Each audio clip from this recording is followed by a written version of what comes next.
Okay, we will start now. Okay. So today's topic is we will um, go for that. Just like there is a PDF in it. Sorry, what is that called?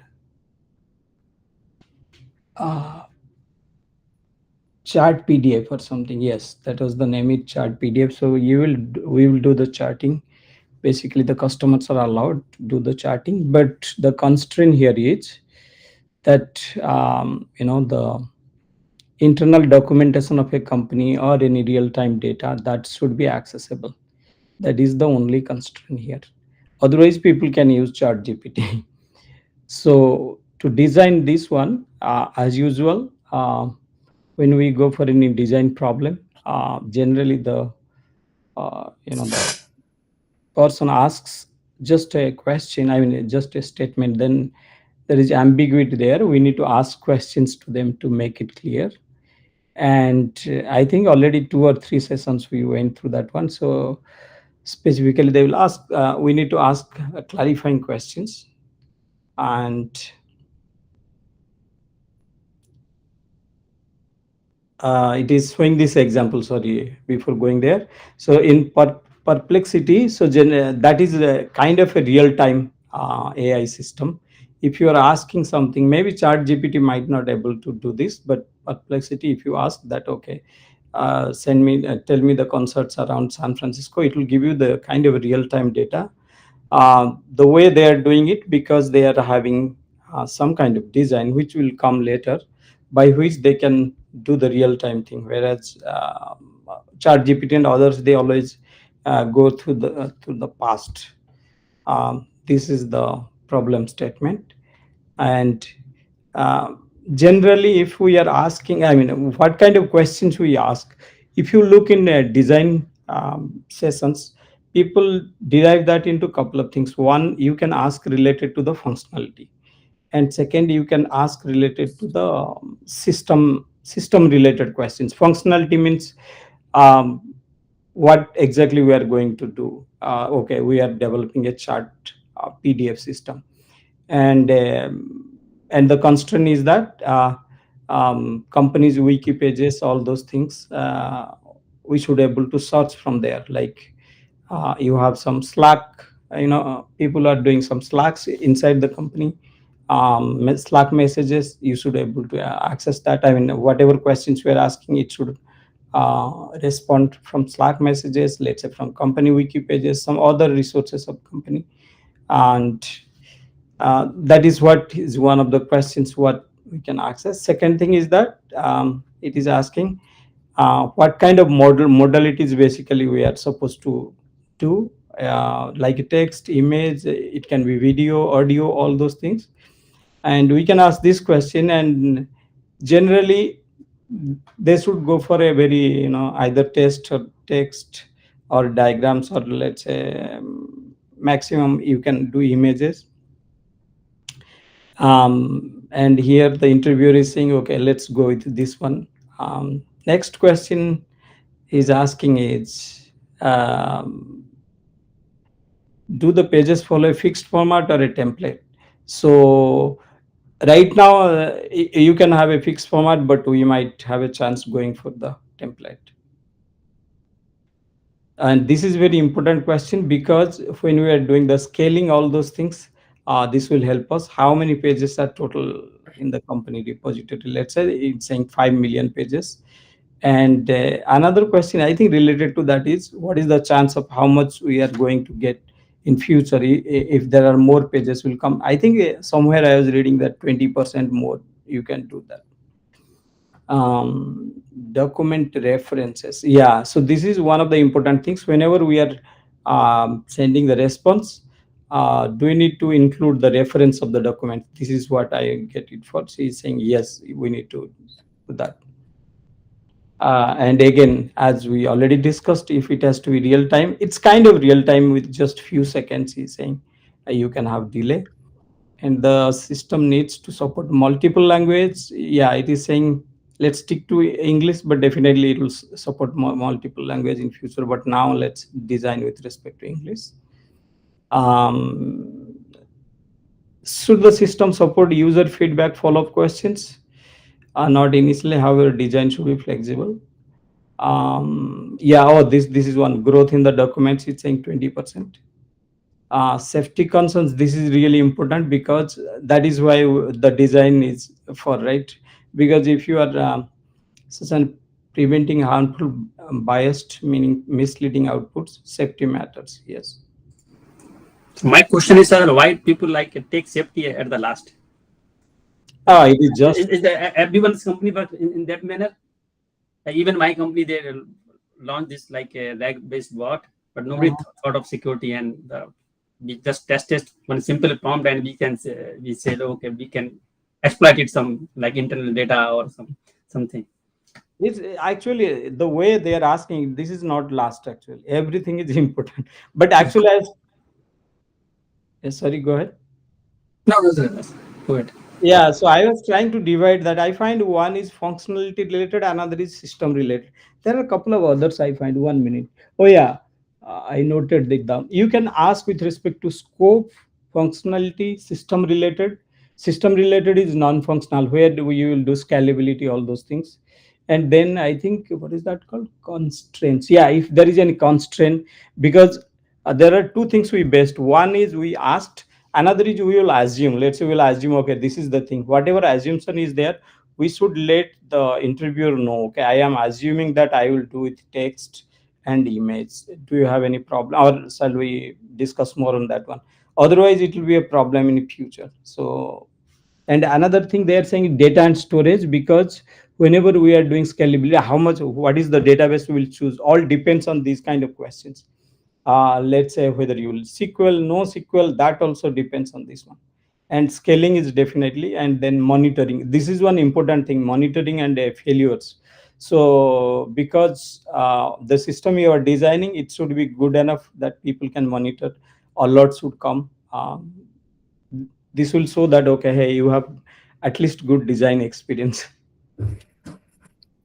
And sir, safety is like more of a vulnerability aspects. What kind of safety are they talking about? So let's say you are not supposed to. I'm just giving an example. Let's say you are, one is internet. I mean, let's say there might be some confidential data which you don't want to Okay. leak, and Okay.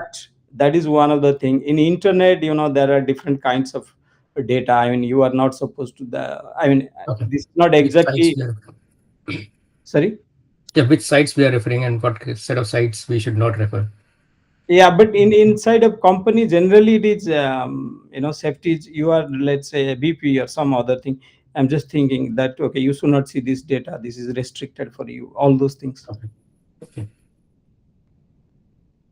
Okay, so whenever we are designing, basically, one thing is sure that we need to come up with all the options. Let's say I'm designing something. These are the options. These are the, I can use Q, I can use, let's say, DQ, I can use this one. I need to know all the options, and I need to present all them with in front of that interviewer. And I need to come up with that. Okay, I'm using Q because these are the benefits, and in our problem statement the Q is the best option. That is why in these sections he's going through all the options, all the possible options, then we are choosing the correct one. So this way the interviewer will know that, okay, this guy knows all the alternatives, and he knows how to apply, which one to needs to be applied here, because our problem statement is this. And that is why we are using this one. So whenever we are, let's say, right now we are designing this. Okay, already 8:15. Let's say we are designing this chart PDF system, right? So one of the options is, definitely there are three options here we are considering. One is we can fine tune the LLM, and we can go for this one definitely. Another is prompt engineering. Third is RAG.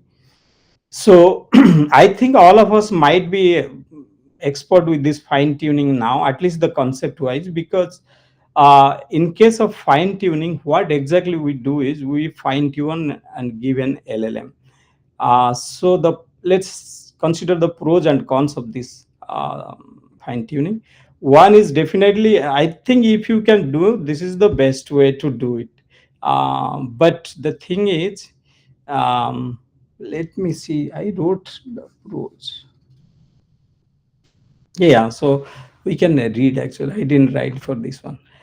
In this approach, general LLM fine tuned for company specific data, internal documents. By updating its weight, LLMs adapt the better understand company's unique terminology, process, FAQs. Uh, but the problem here is we know all the thing that this is very expensive.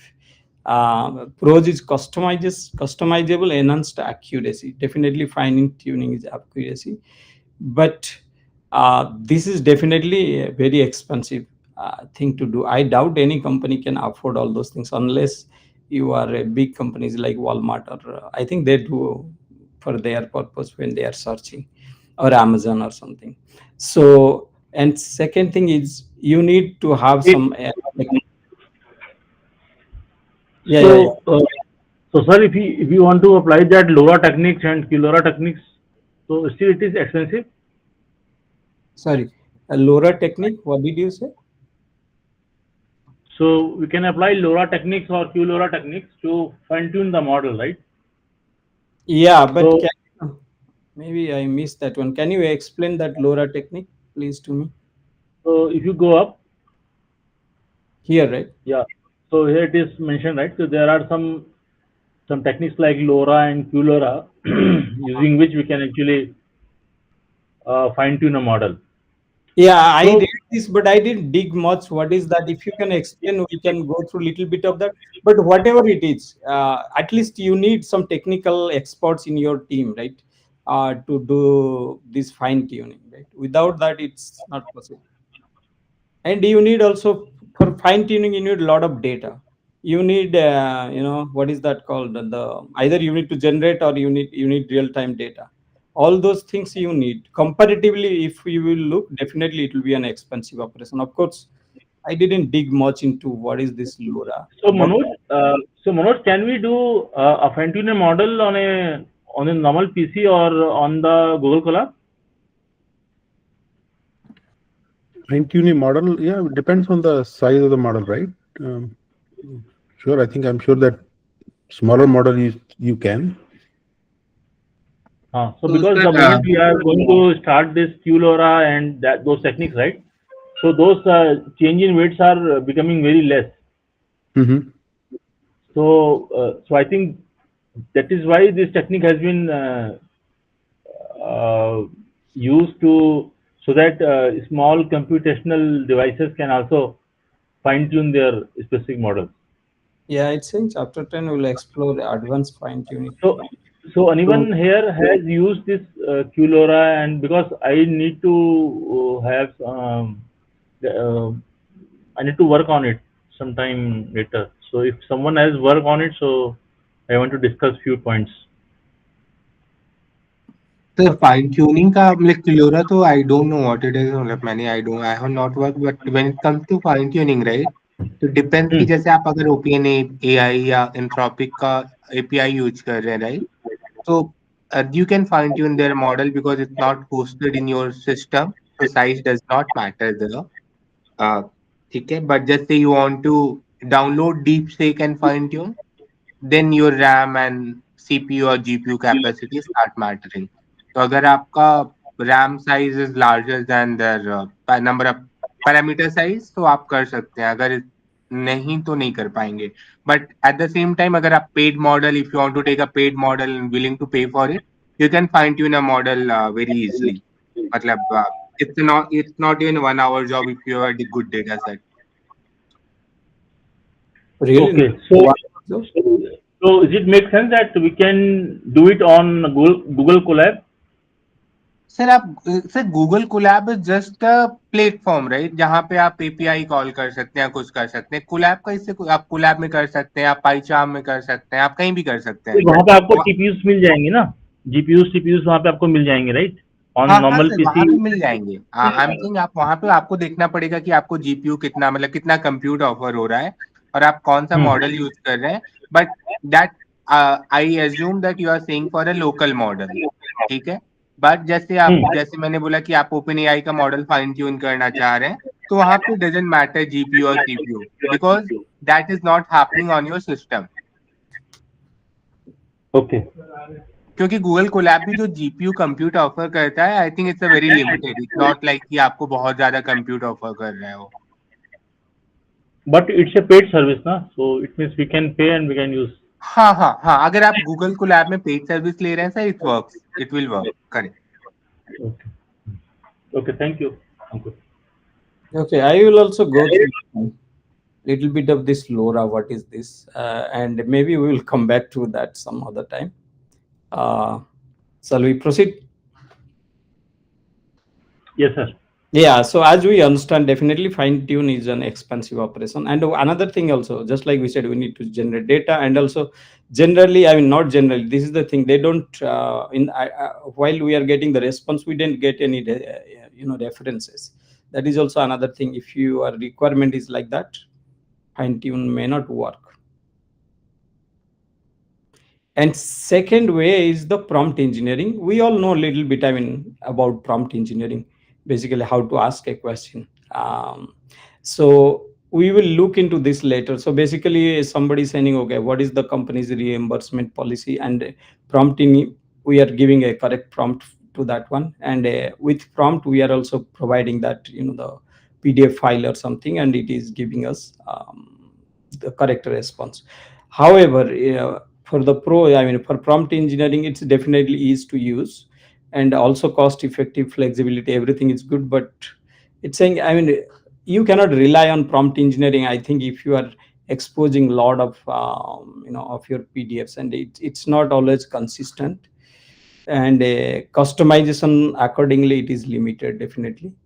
And as we understand that it is it doesn't LLM doesn't learn out of this one. It is just that for that particular user, you can do the prompts.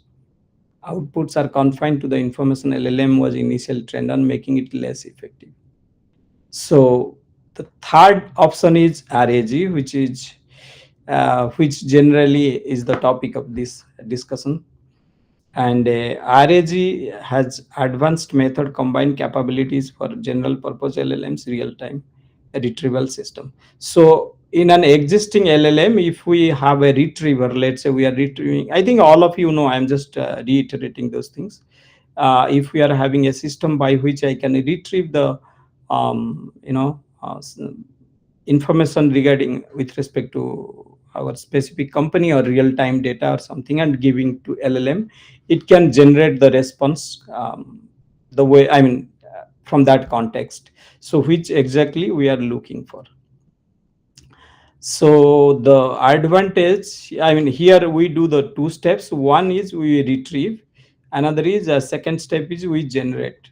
So if you will look into that one, and this is the query we get, and we are retrieving from that, let's say, documents, all whatever documents we have, and then we generate the generation part, then we are getting this correct response. And definitely the pros here is access to most current information, and we get the contextual relevance. By retrieving information from external source, RAG can add context to model's answer, making response more detailed and relevant. And the problem is implementation complexity. Definitely RAG is, even it is not expensive, but it is little bit technically challenged to implement, and it depends on a retrieval quality. The quality of the response is highly dependent on the relevance accuracy of the retrieved information, which can impact the overall performance of the system. Any other pros and cons you think? I was noting somewhere. Okay, pros are up to date knowledge, lower cost definitely, and can show documents reference. And this is extensible also, because today you are doing this, tomorrow you are trying to add something, you can just in this design system you can add, and reduces hallucination, definitely. Cons are latency issue and context window limitation. Yeah, because all the systems, they have a limited context size, right? If it is exceeding to that one, that is one of the cons for this. Makes sense, right? Complexity in engineering, that is another cons.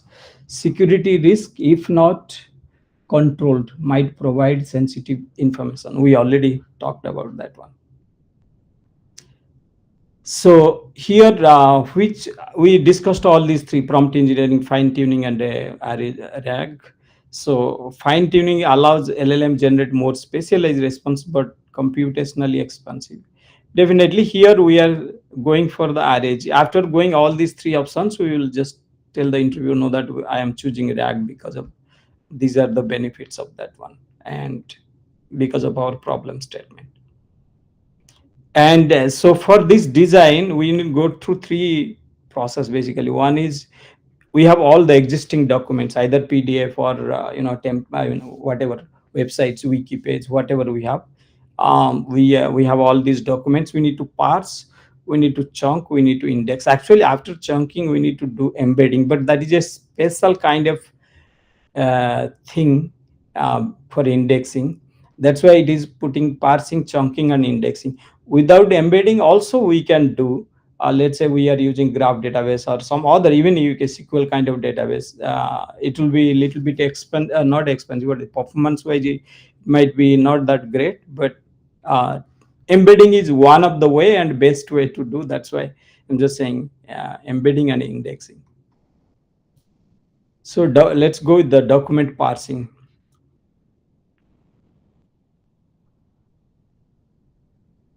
So whatever document we have, let's say, we understand there are 5 million documents we are expecting. We need to parse them first. And for parsing, there are two ways. It is saying one is rule-based document, another is AI-based. Rule-based approach is basically you have a specific rule, relies on predefined rule and pattern. Let's say the patterns will be like this. Let's say you will say, I'm just giving an example. Let's say we have what is that called? That is a wiki page. We are saying there will be header, that will be, what is that? Then there will be one para with respect to, like this way it should be arranged. But if it is our systems are very diverse, it is coming like the other way, then this is not the right solution. And the second one is little bit, let me read actually. Have a rule-based method struggle to handle wide range of PDF files format because PDFs can vary considerably in design. The rigid nature of this method means if the document doesn't match the expected format, it can result mistakes. Anyway, I forgot to actually, Manoj used to do marking. I forgot to mark which are important, but I just noted it down if something is important.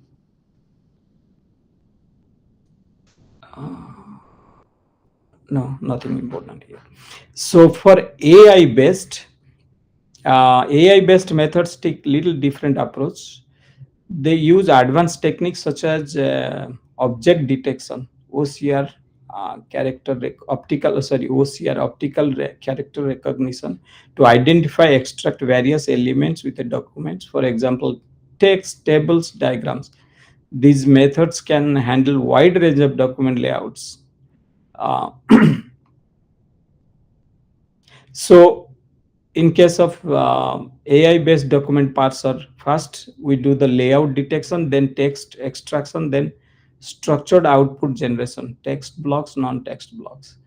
Parser layout detection means, as we were talking about, the model detects, generate rectangular boxes around different content region. These regions can include elements such as paragraphs, tables, images, headers. Text extraction is we extract the text out of those layout, whatever we detect. Then inside text, structured output generation. The parser produces structured output containing two types: text blocks, non-text blocks, include figures or images. One like this way. This is well understood basically how OCR does all those things. The next part is document chunking. Because the text will be really huge, we need to chunk them. And while chunking, we need to make sure there are two things. One is length-based chunking. Let's say we say, okay, my length, the simple approach splits the text into chunk-based specific length. While it's easy to implement, but you may lose the context because somewhere the paragraph or delimiter or some other things, dissect of that is what is that called, statement or something will come, you might miss that if you are just doing a fixed length, um, the text splitter or character splitter, all those things.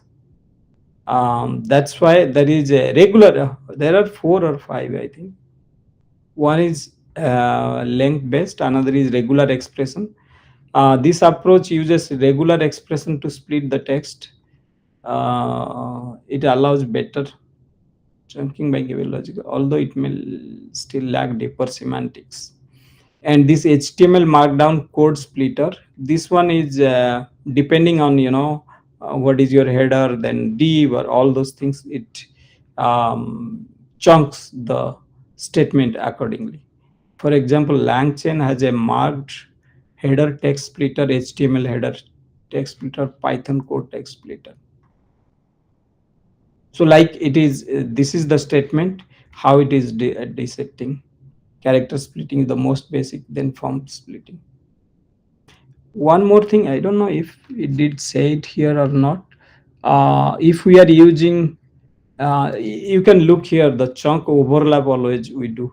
If the chunk size is 35, we gave the overlap 10. So that 10 character will always repeat from the previous one. Like if you look here, character splitting is the most basic form of, then the next one is form of splitting up to text. It is in the process of, again, if you look, process of simplicity. Like this way, to maintain the context, they are doing like this. And after chunking is done, we are going through indexing. Indexing is, because we will store that somewhere in the repository or database or wherever we will store. For searching, definitely we need indexing, right? And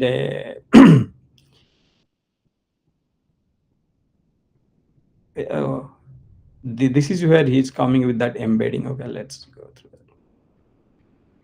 The final critical step in the RAG system is indexing. Indexing is the process of organizing the chunk data into structure that enables efficient, accurate retrieval. This step plays a key role in ensuring that the system can quickly locate relevant chunks of information when the query is made. To determine the indexing process, it is crucial to understand various retrieval techniques such as and choose the best one suits. One is the key based, another is full text search, third is the knowledge based graph, fourth is the vector based. So keyword based, we know that if we have any keyword, we can directly search that keyword, but in this case we may lose the context. Let's go each one of them a little bit. Traditional keyword based relies matching exact query terms with the content of document. It is fast, definitely, and simple, but cannot understand the meaning of the query because it is looking for the keyword. It is not looking for the total, the context. That's why it may struggle with the synonym, leading to incomplete and irrelevant results. Full text search is, we are just like Elasticsearch does, I guess. We will search the full completely the whatever query you are giving, but it will be little expensive because if you are searching, it's a kind of a string search. You are doing the whole full statement searching. Definitely, it will be expensive. More advanced approach by scanning the entire document for relevant matches. This method allows a comprehensive analysis. Look, if we have, let's say, 5 million wiki pages, and we have total, in this one later they will calculate. It will be some millions of size. If you are searching the full full text search, it will be really, really expensive. And in the graph, what we do generally, we create a graph. Knowledge-based graph retrieval is sophisticated that leverages structured relationship between entities to retrieve information based on the connections between these entities. This method is excellent for answering complex queries, understanding relationship with data. However, building and maintaining knowledge graph requires significant effort. It is not always practical for large unstructured data set collection because this is one important thing, because we are dealing with unstructured data. We are not dealing with all the structured things. If it is not structured, this is not a good way to do it using knowledge graph. And the fourth one is the vector based, which we will use here. So instead of relying a text based matches, this method uses high dimensional embeddings, numerical representation of the text or the image, whatever we are keeping that in the database, to measure the similarity between query and a stored chunk of data. This technique enables retrieval of the relevant information even when exact words in the query do not match. This is one of the important things, because in case of this, the keyword based search, we are looking for exact match.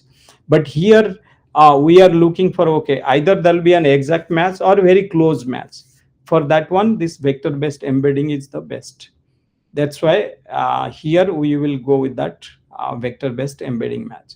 I mean, most not more with my understanding, all of us, I mean, all of the systems related to this AI, they always go for this vector based. So if you will look which retrieval technique is suitable for chart PDF, we are going for this. To select an appropriate retrieval, let's first understand the scale of our system. Okay, this is where it is saying, we know that there will be 5 million pages, and it is considering, okay, let's say roughly 1500 characters, and include 3 images, because we are dealing with text as well as image. And if we finally calculate a chunk size of 500 200 character overlaps, because we are doing that, and finally it is coming to 40 million, therefore total number of chunks will be 40 million. I think it didn't show, and a 20% increase, so 40 million on 20% increase of the annual. I think it didn't show the number of tokens will generate. If we will add again to that one, 40 million into, I think I forgot exactly how many tokens we do per chunk. It will be 5, 10 or some more. So there will be into 40 million into 5, 200 millions or something tokens will deal with.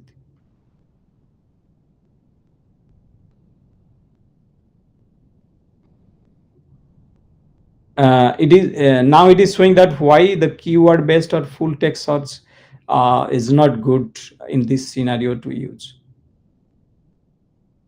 Speed, scalability, and ability to understand the semantics, because in case of keyword we don't understand the semantics. Knowledge base graph retrieval requires significant effort to build.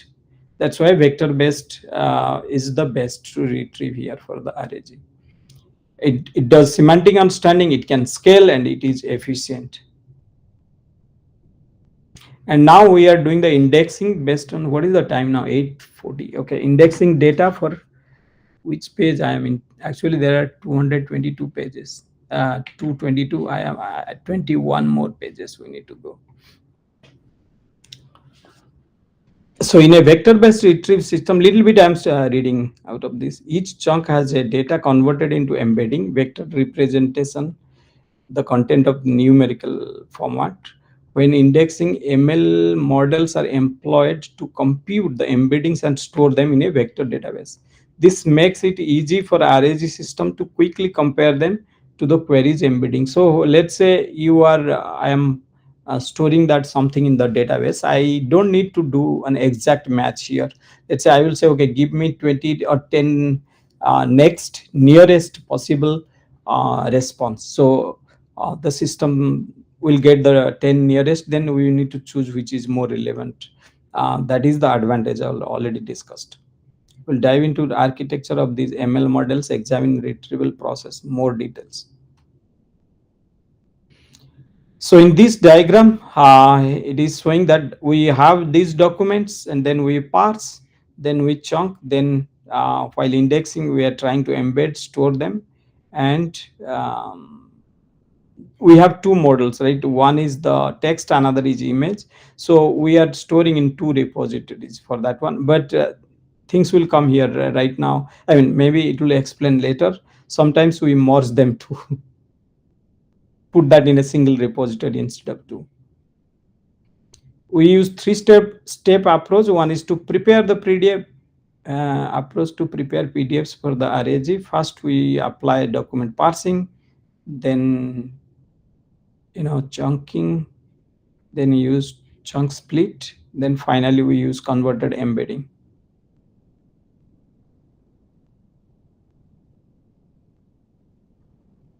This section explores architecture of RAGs, focusing on ML models used indexing, retrieval, generation.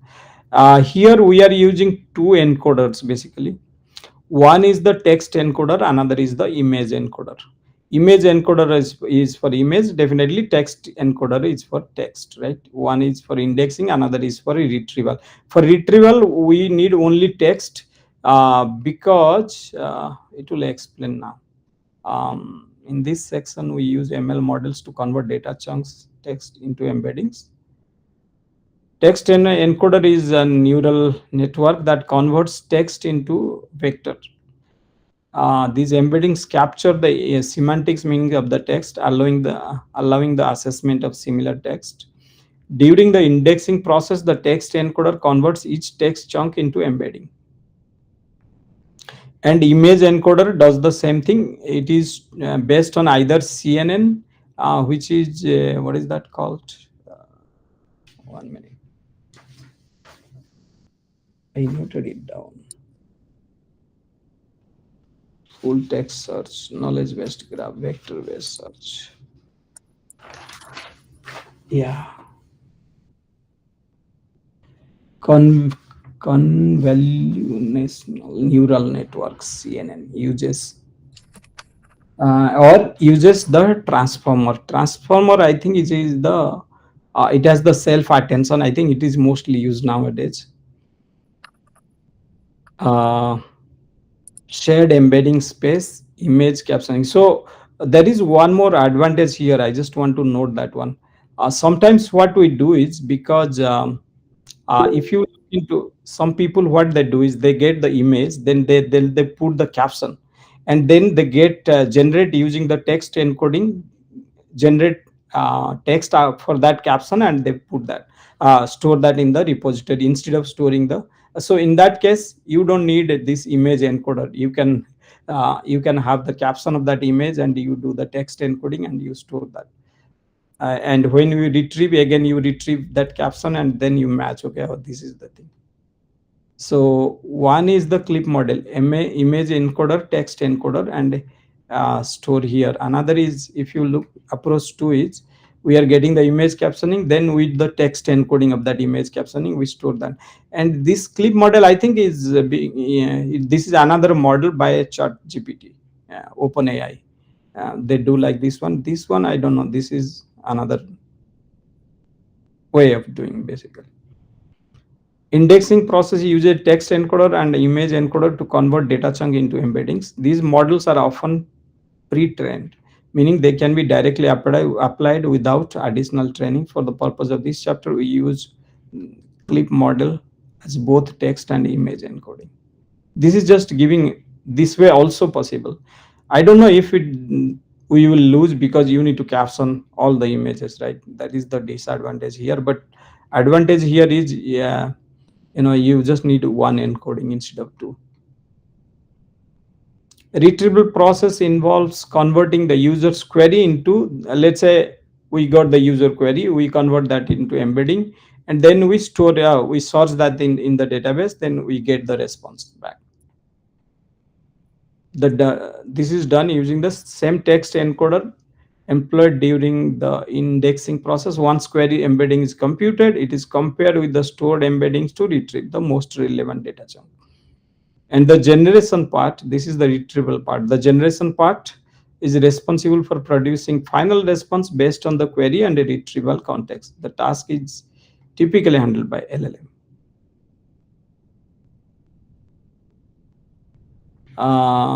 Okay, training. Most of the components, we are going to the next step, which is the training step.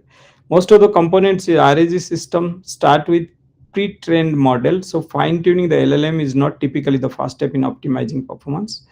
In many cases, a well-designed retrieval process combined with effect prompt engineering can yield the satisfactory result. Fine-tuning should become. To be honest, I read this chapter. What exactly we do is, we don't do exactly fine tuning, we don't do exactly prompt engineering and RAG. It is all combined and mixed. If you look later, it will explain. So generally in all the systems, they also use prompt engineering. That helps to some extent. Definitely they use RAG because the internal or the data source which is not supported by LLMs, we can get access the data from there. And of course we use fine tuning wherever possible. And that is, for instance, if your retrievable documents are relevant but LLM is not generating high quality responses, fine tuning could help LLM better understand. One promising approach to fine tuning LLM in RAG systems is RAFT, which is retrieval augmented fine tuning. So we also do fine tuning for retrieval, I mean for RAG, that is called RAFT. So what is RAFT? Introduces a novel training method to enhance LLM's ability to handle both relevant and irrelevant information within the retrieved documents. Okay, document labeling and joint training. Retrieved documents are labeled either relevant or irrelevant. I read this one. So basically, whenever let's say you are getting the response, some of the let's say your PDFs are very relevant to that one. Some of them are, so hallucination will come if the response is not up to the mark, right? You are let's say looking something, yeah, the retrieval fetches some documents data which are not that relevant. That's why it is labeling. And at the end LLM will discard, these are all relevant labeling, the relevant documents, so it will ignore the response from there and it will just put the response which are relevant, which is called golden, and irrelevant are called distractors. And joint training. But one thing I also have a question here, I didn't understand, how do we do this labeling, like a document is relevant or not? How do we do that? I don't know. That is a question for me too. During fine tuning, the joint training, during fine tuning, the LLM is trained to generate responses based on the relevant documents while minimizing the influence of irrelevant documents. This requires adjusting the model's loss function to penalize the use of irrelevant document during response generation. So if you look here, let's say these three documents are not relevant, sample negative documents, and it is here trained only, it is not using this one, these two which are relevant, this one is relevant, we are using, others we are not using. That is what it is trying to do that. But how to mark them, I am not sure what algorithm or how it is marking them relevance. Anybody knows? Okay, let's actually, we have a lot of things. Sorry. I think that relevant and irrelevant documents can be marked based on the user query, because if those requirement Exactly. But if those are but that should be a system which will not. This is the context. sorry sir. Oh no, I'm saying. Okay, what I'm trying to say is, your query is this. Is there an echo or something? So we have a query and we have asked the system to give us the uh, top 5 or top K documents, right? Mhm. So in their documents, we might have some relevant documents, some irrelevant documents also. Like in the diagram which is shown below, right? Right. Here these three are negative, means they are not relevant with the query. Yeah. They might be relevant with some other query, but for this query they are not relevant. So now they have trained uh, uh, a model for this query. These are the relevant documents. Based on this only, I think they are doing the what the Z term I'm not able to point out is, I think, cross fusion, where in the first chunk he retrieved all the top K chunks, and in the second one he actually cross it with the golden query set, and then finally the top K retrieval results are going out. Yeah, but So I think I understand what you're. Yeah, I am understanding what you're trying to say. But in that context, it has to make sure that okay, this is a negative. I mean, golden one or discarded one, right? golden means golden means this is a pre-trained. Uh, this might be our test data, you can say. For this query, these are the golden set, right? So with this, I can compare and I can tell, okay, as this chunk is not available in this response, so it is negative document. Mhm. Yeah, but how do they do this anyway? This is a little bit of I need to do some research to find out how they do this. Maybe with respect to context, but who does this? Is the researcher, right? The person who is doing the fine tuning. Or you are saying only at the time of training? Hmm. Because this golden set is to be created uh, at the time of training, right? This is RAFE training method, right? In Yeah. figure 6.11. Hmm. Oh, okay. Okay. Okay. So let's move forward. We have 8 minutes. So sampling typically involves generation new data with generative, because we are dealing with that one. In RAG systems, however, multiple components work together to produce response to a user's query. In this section, we'll explore these components and highlight techniques to improve performance. One is the retrieval process occurs in two steps: computing the query embedding, performing the nearest neighbor search. So this is the advantage of this vector database, right? First of all is the computing the query embedding. First step involves converting the user query into embedding and then searching that in the database. Let's say we did the encoding, then we are putting that into database, then we are searching, performing the nearest neighbor search, right? Once the query is embedded, computed, the system performs nearest neighbor search to find data chunks that are most similar to the query. Nearest neighbor search addresses the task of identifying data points in the dataset that are closest based on chosen similarity measures. Common measure include, so the way they do is either Euclidean distance or cosine similarity. These are the two algorithms basically internally they use to find out nearest k searches. And nearest neighbor search is fundamental component of informational retrievals, search engines, and recommendation systems. Even small improvement in the performance can lead to significant overall system design gains. Given its importance, interviewer may want you to deep dive into exact nearest neighbor, approximate nearest neighbor.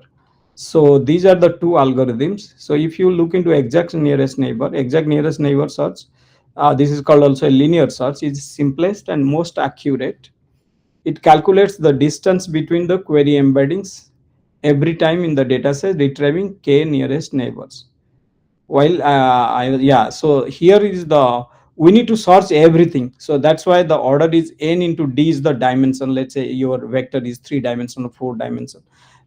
N is the total items in the data set. That is why the performance, if we are searching 40 million items, the performance is not good here.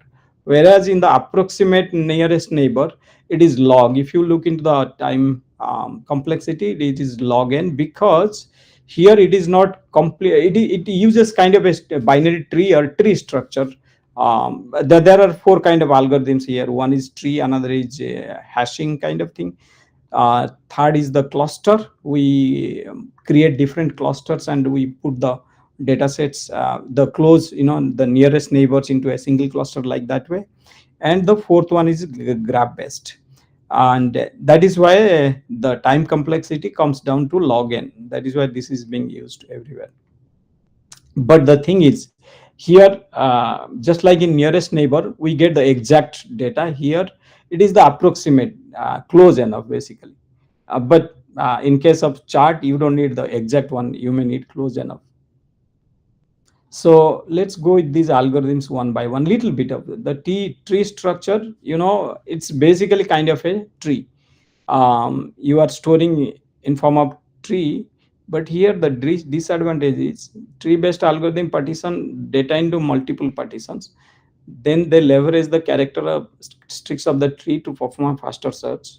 For example, this split space enabling faster search.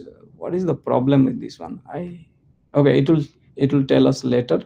And this one is kind of, you create a bucket in case of hashing locality sensitive, you create a bucket just like a hash and publish the into those buckets. And while you are searching that bucket. Let's say you have the hash function, you go there and you try to search there. And clustering, there is something called inter-cluster search, intra-cluster search. So basically, which are very close to each other, we are putting that into a same one. And while searching, there are two-step process. First, you search, okay, which clusters are very close to my query. Then we search inside that cluster. It is a two-step process. First, narrowing down the search to a cluster, then doing the search, finer search inside that cluster. And graph based is same thing as a, we created a graph. They called hierarchical navigable small world structure of data graph, where nodes represent data points, edges are connecting to those nodes, and gradually moving down to the finer level. Actually, the graph performance wise, it's not that good. Here we are choosing this one, the cluster based. The number of indexes items typically massive and growing, often exceeding the hundreds of millions embedding. Time for algorithm, the time complexity of the exact nearest neighbor search is too high. Therefore, we rely on this one, ANN, which is called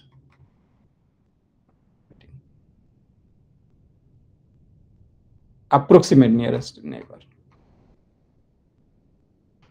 And in approximate nearest neighbor, we are choosing here the clustering approach.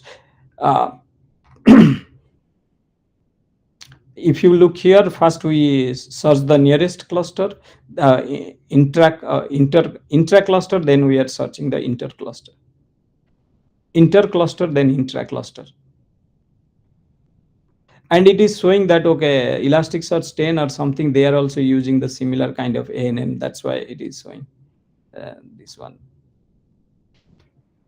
The generation component takes, so after retrieval, then the generation, right? The generation component takes user query, retrieved context as input, and generates a response using top P sampling. However, we can further improve the quality of the generated response by incorporating prompt engineering technique. So as I was saying, this is a kind of hybrid model. We also try to get help of the prompt engineering here.